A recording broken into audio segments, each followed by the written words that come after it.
Hello everyone, my name is Oscar Gill, and today I'll be discussing The Powers to Lead by Joseph Nye, a book that delves into the complexities of leadership and the various forms of power that leaders can use. The book is particularly relevant to our studies in organisational behaviour, as it challenges traditional leadership models and provides practical strategies for leading effectively in today's interconnected world. I'd like to discuss the importance of this topic.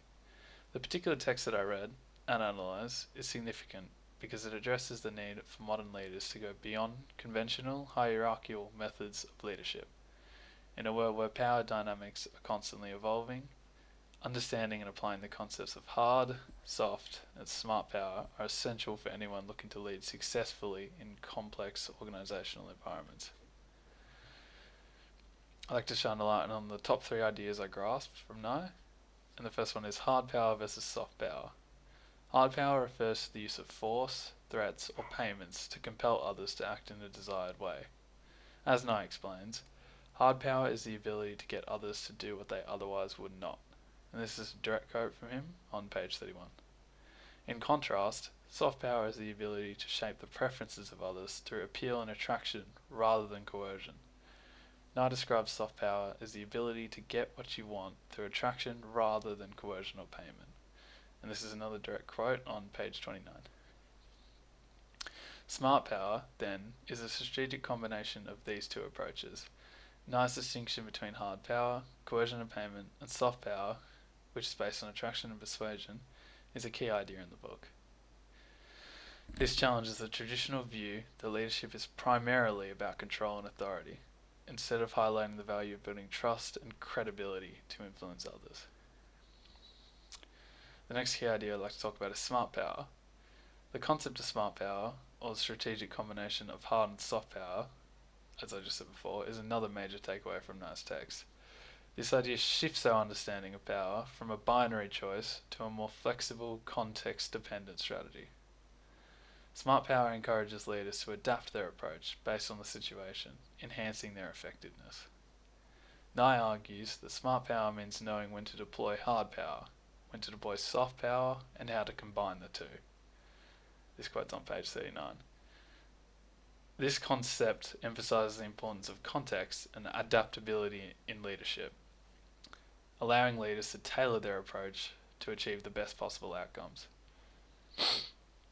And the last key idea that I want to talk about is leadership in a networked world.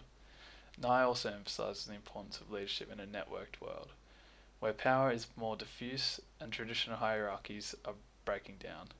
This idea challenges the old notion of leadership as a top-down process and instead highlights the need for leaders to build coalitions and foster collaboration within complex systems.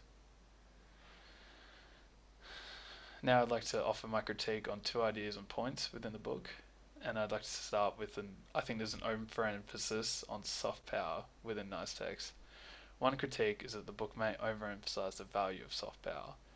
While it's important, relying too much on soft power can lead to indecision or a lack of clear direction. To address this, leaders should also be prepared to use hard power when necessary, ensuring they can make decisive moves when required. And the next point I'd like to critique is the application of hierarchical organisations. Another challenge is the application of Nye's ideas in traditional hierarchical organisations. These environments may resist the flexible collaboration approaches that Nye advocates for.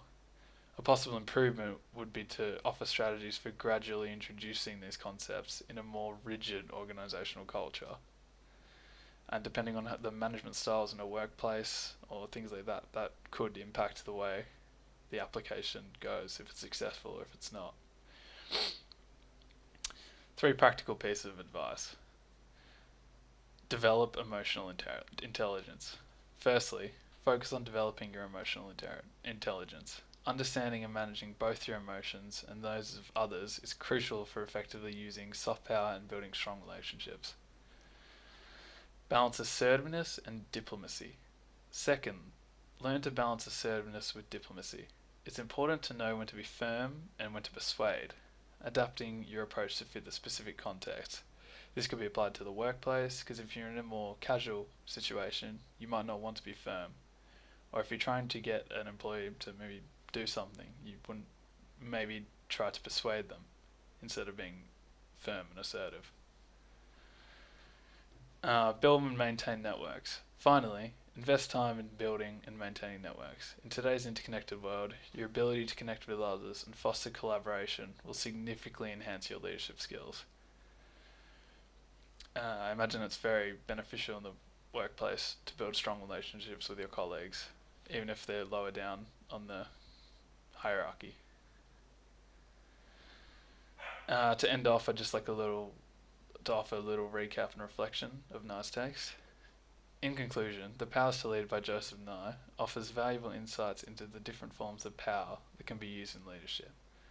The book's discussion of hard, soft, and smart power provides practical tools that can help us navigate the complexities of modern leadership. And my final thoughts and a call to action. As we prepare to enter leadership roles, it's important that we incorporate these concepts into our own approaches. By doing so, we can become more adaptive, strategic, and effective leaders who are capable of guiding others through the challenges of today's organisational environments. Thank you. My name is Oscar Gill. Thank you for listening.